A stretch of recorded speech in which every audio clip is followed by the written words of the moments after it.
Welcome to Nethra சமையல். நேத்ரா சமையலுக்கு இப்போ தான் ஃபஸ்ட் டைம் வரீங்கன்னா கீழே இருக்க சப்ஸ்கிரைப் பட்டன் ப்ரெஸ் பண்ணி சப்ஸ்கிரைப் பண்ணிக்கோங்க. நியூ ரெசிபிஸ் உங்களுக்கு நோட்டிஃபை ஆகிடும். இன்னைக்கு நவராத்திரி 6வது நாளுக்கு பண்ணக்கூடிய பிரசாதம் தான் நம்ம பார்க்க போகிறோம். 6வது நாள் பொதுவாக தேங்காய் சாதம் செய்வாங்க. ஸோ இன்னைக்கு வியாழக்கிழமைன்றதுனால குரு பகவானுக்காக கடலைப்பருப்பு பாயசம், அப்புறம் கொண்டக்கடலை சுண்டல், அதாவது வெள்ளை கொண்டக்கடலை சுண்டல், இதுதான் இன்னைக்கு நம்ம செய்ய போகிறோம். இந்த கடலைப்பருப்பு பாயசம், பருப்பு பாயசம், வெல்லம் சேர்த்து செய்யறது. இன்னொன்று, வியாழக்கிழமைன்றதுனால குரு பகவானுக்கு ஏற்றதுனால இந்த சென்னா சுண்டல், சென்னா பாயசம் நம்ம செய்கிறோம். இது ரெண்டுமே வந்து ஒரு பாரம்பரியமான டிஷ்ஷு தான். இந்த சென்னா சுண்டலை இன்னைக்கு கொஞ்சம் ஃப்ரெஷ்ஷாக மசாலா அரைச்சி போட்டு செய்கிறதுனால கொஞ்சம் சுண்டல் வந்து டிஃப்ரெண்ட்டாக இருக்கும். ஸோ ஃபஸ்ட்டு இன்னைக்கு என்ன செய்யலான்னு பார்க்கலாம் வாங்க. இன்னைக்கு கடலைப்பருப்பு பாயசம் எப்படி செய்கிறதுன்னு பார்க்கலாம். இது ரொம்ப ரொம்ப டேஸ்டியாகவும் இருக்கும், அதே சமயம் ரொம்ப ஹெல்த்தியாகவும் இருக்கும், ப்ரோட்டீன் ரிச் ஒரு ஸ்வீட்டுன்னு சொல்லலாம். இது ரொம்ப ஃபாஸ்ட்டாகவும் செய்யக்கூடிய ஒரு ஸ்வீட்டு தான் இது. ஸோ இதுக்கு ஃபஸ்ட்டு வந்து ஒரு பேனை ஹீட் பண்ணிவிட்டு அதில் 2 டீஸ்பூன் கீ ஆட் பண்ணிக்கோங்க.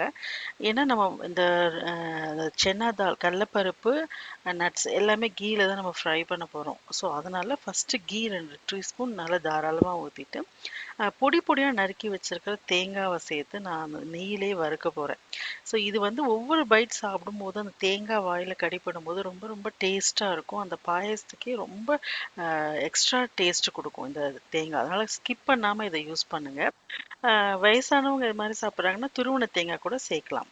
ஆனால் பொதுவாக இது மாதிரி நறுக்கி போடும்போது இன்னும் ரொம்ப டேஸ்ட்டாக இருக்கும். அதுவும் நெய்யில் வதக்கி போடும்போது அந்த கோல்டன் கலர் வர வரைக்கும் அந்த தேங்காவை வறுக்கணும். உடனே சும்மா வறுத்துட்டு எடுத்துடக்கூடாது. நல்ல கோல்டன் ப்ரௌன் வர வரைக்கும் நல்லா அந்த தேங்காவை வறுத்து எடுத்துட்டு அதுக்கப்புறம் கேஷ்யூ நட்ஸு, ஆல்மண்ட்ஸு, இல்லைன்னா உங்களுக்கு எந்த நட்ஸ் வேணுமோ உங்கள் வீட்டில் என்ன இருக்கோ நீங்கள் அதை ஆட் பண்ணிக்கோங்க. அதையும் நெய்யிலேயே நல்லா வறுத்து எடுத்துக்கணும். ஸோ பொதுவாகவே பாயசம்னாவே நம்ம ஒவ்வொரு பைட் சாப்பிடும்போது ஒரு நட்ஸு நம்ம வாயில் கடிப்பட்டால் தான் அது ரொம்ப ரொம்ப டேஸ்ட்டாக இருக்கும்.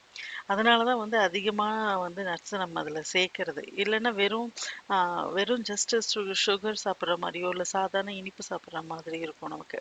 ஸோ எவ்ரி பைட் வந்து உங்களுக்கு அந்த நட்ஸு சாப்பிடும்போது ரொம்ப ரொம்ப டேஸ்ட் கொடுக்கும். அதனால தான் நான் கொஞ்சம் நிறையவே சேர்ப்பேன் நட்ஸு.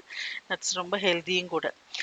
ஸோ அதனால் ஆல்மண்ட் என்னைக்காவது ஒரு நாள் செய்யும்போது இது மாதிரி கொஞ்சம் எல்லாமே நல்லா ரிச்சாக செஞ்சால் தான் அந்த ஸ்வீட் வந்து நல்ல டேஸ்ட்டாக இருக்கும்.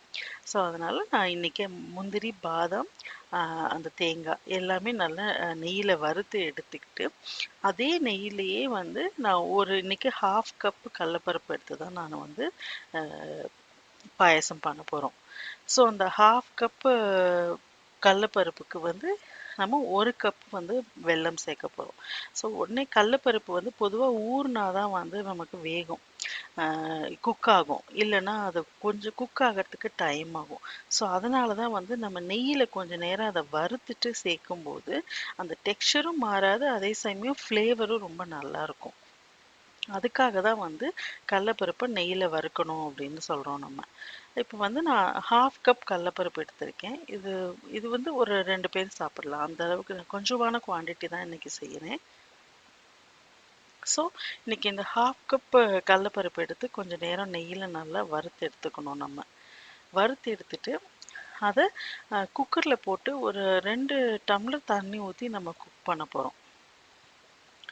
ஸோ 2 டம்ளர் தண்ணி ஊற்றி குக் பண்ணும்போது எதுக்காக ஆக்சுவலாக கடலப்பருப்பு நீங்கள் ஊற வச்சு பண்ணிங்கன்னா ஜஸ்ட்டு ஒரு விசிலே போதும், அது மசிஞ்சிரும் கடலப்பருப்பு. பட் நம்ம வந்து டேரெக்டாக அந்த கடலப்பருப்பு வந்து டெக்ஸ்சர் மாறவும் கூடாது, அதே சமயம் ரொம்ப நல்லாவும் இருக்கணும். பாயசம் செய்யும்போது நம்ம ஊற வச்சு இதெல்லாம் செய்ய முடியாது. அதனால் டக்குன்னு செய்யறதுக்காக வந்து நம்ம நெய்யில் வறுக்கிறோம் கடலப்பருப்பை. ஸோ அது மாதிரி நெய்யில் வறுத்துட்டு அதுக்கப்புறம் நம்ம வந்து அதை குக்கரில் சேர்த்து ஒரு 2 கப்பு, நான் 1/2 கப் கடலப்பருப்புக்கு தண்ணி தாராளமாக விடலாம். ஏன்னா நம்ம அந்த தண்ணியை வந்து கொஞ்சம் தான் வேணும்னா யூஸ் பண்ண போகிறோம் பாயசத்துக்கு, எல்லா தண்ணியும் யூஸ் பண்ண போகிறதில்ல. ஸோ அதனால் நீங்கள் வந்து தண்ணி கொஞ்சம் தாராளமாக விடலாம். ஸோ 2 கப் தண்ணி விட்டு, ஏன்னா சம்டைம்ஸ் பருப்பு அடிப்பிடிக்கிறதுக்கு வாய்ப்பு இருக்குது குக்கரில் கரெக்டாக ஊற்றுனீங்கன்னா. ஸோ அதனால் கொஞ்சம் தாராளமாக 1/2 கப்புக்கு நான் 2 கப் தண்ணி ஊற்றி நான் குக்கரில் ஒரு 2 விசிலுக்கு நான் குக் பண்ணுறேன். 2 அல்லது 3 விசில். இது வந்து பச்சையாக இருக்கிறதுனால தான் வந்து இத்தனை விசில் விடணும். இதே நீங்கள் ஒரு இது மாதிரி வறுத்துட்டு ஒரு 1/2 அன் ஹவர் ஊற வச்சுட்டு நீங்கள் பண்ணிங்கன்னா ஜஸ்ட் ஒரு விசில் விட்டிங்கன்னா போதும். இப்போ வந்து நான் அந்த கடலப்பருப்பை குக்கரில் ட்ரான்ஸ்ஃபர் பண்ணிட்டேன். இதில் ஒரு 2 கப் ஆட் பண்ணி நான் வந்து ஒரு 2 to 3 விசில்ஸ் விட்டேன் நான். ஸோ அதுக்கப்புறம் 3 விசில்ஸ்க்கு அப்புறம் அந்த குக்கரில் அந்த கடலப்பருப்பு ரொம்ப ரொம்ப நல்லா சாஃப்டாக, அதாவது கையில் எடுத்து மசிச்சிங்கனாவே மசிஞ்சிடணும். அந்த அளவுக்கு வந்து நம்ம அந்த கடலப்பருப்பை குக் பண்ணணும். ஸோ பருப்பு பாயசம்னு பார்க்கும்போது பாசிப்பருப்புலேயும் நம்ம பாயசம் பண்ணலாம், கடலப்பருப்புலேயும் பண்ணலாம், ஈவன் துவரம்பருப்பில் கூட நம்ம பாயசம் பண்ணலாம். பட் ஒவ்வொரு பருப்புக்குன்னு ஒரு டேஸ்ட் இருக்குது. ஸோ கடலப்பருப்பு பண்ணும்போது அது ஒரு டேஸ்ட் கொஞ்சம் டிஃப்ரெண்ட்டாக இருக்கும். ஸோ இன்றைக்கி இந்த கடலப்பருப்பு குக் ஆகிடுச்சு. நான் இப்போ குக்கரை ஓப்பன் பண்ணிவிட்டு பார்த்தீங்கன்னா ரொம்ப சாஃப்டாக இருக்கும் உங்களுக்கு. ஸோ இந்த தண்ணியை வந்து கொஞ்சமாக இருந்ததுன்னா அதை வடிகட்டி எடுத்து வச்சுக்கோங்க. பாயசம் நம்ம செய்யும்போது அந்த தண்ணியை நீங்கள் ஆட் பண்ணிக்கலாம். நிறைய தண்ணி இருந்ததுன்னா அதை வடிகட்டிட்டு உங்களுக்கு தேவையானதை மட்டும் வச்சுட்டு மீதியை வந்து நீங்கள் டிஸ்போஸ் பண்ணிடலாம்.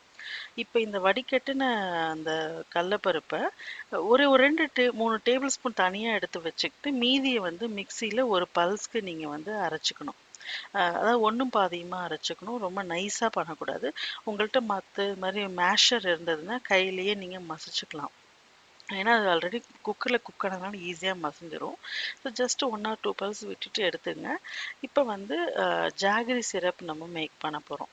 அதுக்கு ஒரு தட் இஸ் ஒரு பாத்திரம் வச்சுட்டு அதில் நான் 1/2 கப் கடலப்பருப்புக்கு 1 கப் வெல்லம் எடுத்திருக்கேன். ஸோ நாட்டு சர்க்கரை, வெல்லம் எதுனாலும் உங்கள்கிட்ட என்ன இருக்கோ நீங்கள் அதை யூஸ் பண்ணிக்கோங்க. ஸோ இந்த வெல்லம் வந்து நான் எடுத்திருக்கிற ஸ்வீட் மெஷர்மெண்ட் பார்த்தீங்கன்னா நார்மல் ஸ்வீட், அதாவது ஓவராக ஸ்வீட் இருக்காது, ஜஸ்ட் நார்மல் ஸ்வீட்டாக தான் இருக்கும். அந்த மாதிரி தான் நான் எடுத்திருக்கேன். உங்களுக்கு ரொம்ப ஸ்வீட்டாக வேணும் அப்படின்னு நீங்கள் நினச்சிங்கன்னா 1/4 கப்பு நீங்கள் எடுத்துக்கோங்க வெல்லத்தை. நான் வந்து 1 கப் எடுத்திருக்கேன். அதை நல்லா வந்து அந்த பாகு வரணும்னு அவசியம் இல்லை. ஸோ அதனால் ஒரு 1/2 டம்ளர் நான் தண்ணி ஊற்றி நல்லா அதில் இருக்கிற இம்ப்யூரிட்டிஸ் எல்லாம் வடிகட்டுறதுக்காக தான் வந்து அந்த டஸ்ட் எல்லாம் எடுக்கிறதுக்காக தான் நான் அதை மெல்ட் பண்ணேன். நல்லா வெல்லம் கரைஞ்சி அதுக்கப்புறம் அந்த வெல்லத்தை நான் எந்த பாத்திரத்தில் நான் பாயசம் பண்ண போகிறேனோ அந்த பாத்திரத்தில் வெல்லத்தை வடிகட்டி எடுத்துக்கணும் நம்ம. இப்போ பார்த்தீங்கன்னா இதில் வந்து உங்களுக்கு அதில் இருக்கிற அந்த கல், மண், தூசி எல்லாமே வந்து இப்போ வடிகட்டியாச்சு. சம்டைம்ஸ் அதை அப்படியே சேர்த்திங்கன்னா நம்ம அவ்வளோ நல்லா இருக்காது சாப்பிட்றதுக்கு. ஸோ அதனால தான் நம்ம இது மாதிரி வடிகட்டி எடுக்கிறோம். நம்ம பாகு பண்ணலை, ஜஸ்ட்டு வெல்லத்தை கரைச்சி வடிகட்டி சேர்த்துருக்கோம். அந்த வடிகட்டின வெல்லத்தில் நம்ம அரைச்சி வச்சுருக்கிற பருப்பையும் சேர்த்து நல்லா மிக்ஸ் பண்ணிக்கணும். அந்த எடுத்து வச்சுருக்கிற அந்த ஒரு 2 டேபிள் ஸ்பூன் ஃப்ரெஷ்ஷான அப்படியே ஏதாவது மசிக்காத கடலப்பருப்பு, அது கூட நம்ம ஒன்றும் பாதியமாக அடித்து மசிச்சு வச்சுருக்கிற அந்த கடலப்பருப்பு எல்லாத்தையும் இந்த வெல்லத்தில் கரைச்சி ஒரு கொதி விடுற வரைக்கும், அதாவது அந்த வெல்லமும் அந்த பருப்பும் நல்லா சேர்ந்து குக் ஆகி வரணும். உங்களுக்கு நல்லா கொஞ்சம் திக்காகணும். ஸோ தண்ணி நீங்கள் சேர்க்கும் போதே வந்து குறைவாக சேர்த்திங்கன்னா சீக்கிரம் குக் ஆகிடும். இல்லை உங்களுக்கு எந்த அளவுக்கு பாயசம் வேணும், கன்சிஸ்டன்சி எப்படி வேணும்னு நீங்கள் நினைக்கிறீங்களோ அந்த அளவுக்கு நீங்கள் தண்ணி சேர்த்துக்கணும். நம்ம தண்ணியை வடிகட்டி வச்சுருக்கோம் இல்லையா, அதுவும் இன்கேஸ் கெட்டியாக இருந்தது அப்படின்னா நீங்கள் அதையும் சேர்த்து இதில் சேர்த்துக்கோங்க.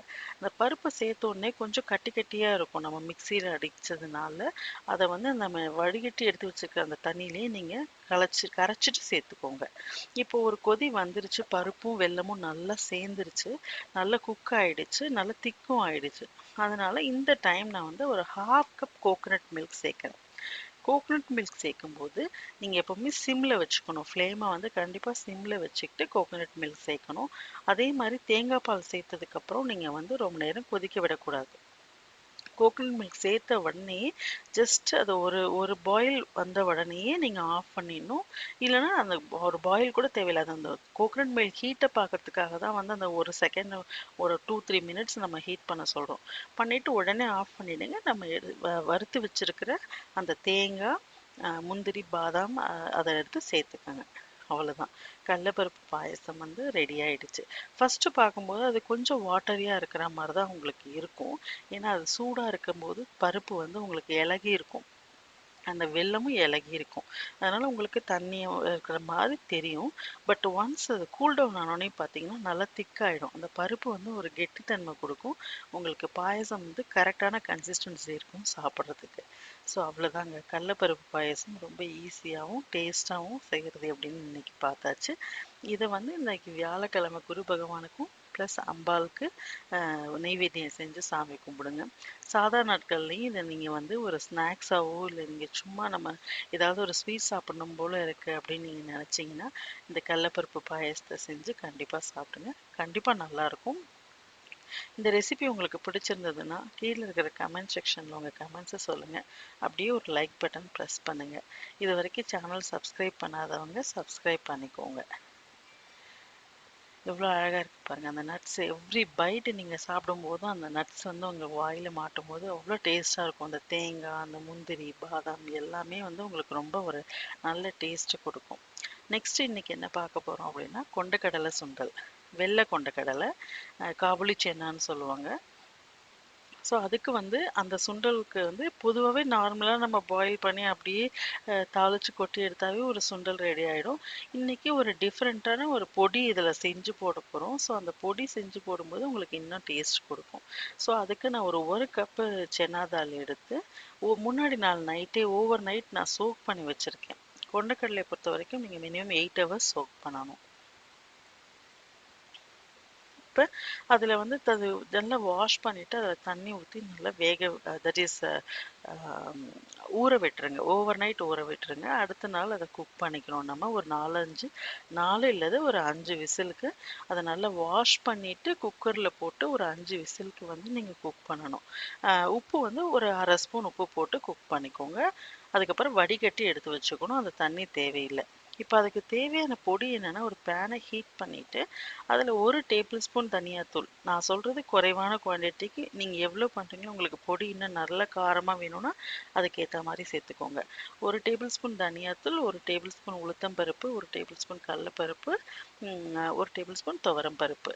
அது கூட ஒரு காரத்துக்கு ஒரே ஒரு வரமிளகாய் சேர்த்துருக்கேன். உங்களுக்கு காரம் நிறைய வேணும்னா 2 சேர்த்துக்கோங்க. ஸோ இது எல்லாத்தையும் நல்லா கோல்டன் ப்ரௌன் வர வரைக்கும் வறுத்துட்டு லாஸ்ட்டாக கொஞ்சோண்டு பெருங்காயம் சேர்த்து அதையும் வறுத்துட்டு அதை எடுத்து நல்லா கூல் பண்ணதுக்கப்புறம் வந்து நீங்கள் பொடி பண்ணணும். சூடாக இருக்கும்போது எதுவுமே பொடி பண்ணக்கூடாது. ஸோ இதை நல்லா ஆற வச்சுட்டு அதுக்கப்புறம் நீங்கள் வந்து அதை மிக்சியில் போட்டு நல்லா கோர்ஸாக கிரைண்ட் பண்ணி வச்சுக்கோங்க. இப்போ சுண்டல் எப்படி பண்ணலான்னு பார்க்கலாம். இப்போ அதே பேனை ஹீட் பண்ணிவிட்டு நான் வந்து நல்லெண்ணெய் ஊற்றிட்டு அதில் தாளிக்கிறதுக்காக கடுகு, உளுத்தம்பருப்பு, கடலப்பருப்பு ஆல்ரெடி நம்ம வந்து பொடியிலேயே நிறைய நட்ஸ் பவுடர் போட்டிருக்கோம். தட் இஸ் அந்த எல்லா பருப்பும் யூஸ் பண்ணியிருக்கோம். அதனால் இது ஜஸ்ட்டு கலருக்காகவும் அந்த டேஸ்ட்டுக்காகவும் தான் கொஞ்சமாக நம்ம சேர்க்குறோம். கடுகு, உளுத்தம்பருப்பு, கடலப்பருப்பு இது எல்லாமே.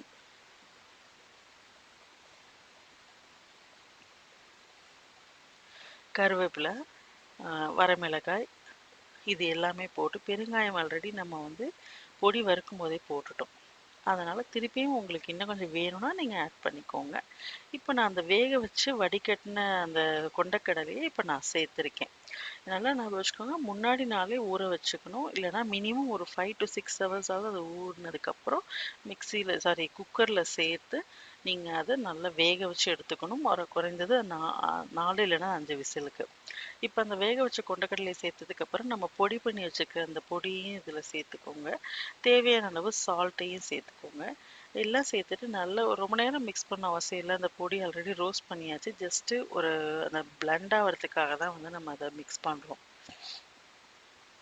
அதை நல்லா மிக்ஸ் பண்ணிவிட்டு அதுக்கப்புறம் நீங்கள் வந்து இன்னும் கொஞ்சம் ஃப்ளேவர் என்ரிச் பண்ணுறதுக்காக நம்ம வந்து தேங்காய் சேர்க்குறோம். துருவின தேங்காய் உங்களுக்கு எந்த அளவு குவான்டிட்டி வேணுமோ அந்த அளவுக்கு நீங்கள் சேர்த்துக்கோங்க. தேங்காய் கண்டிப்பாக ஒரு நல்ல டேஸ்ட்டு கொடுக்கும் சுண்டலுக்கு.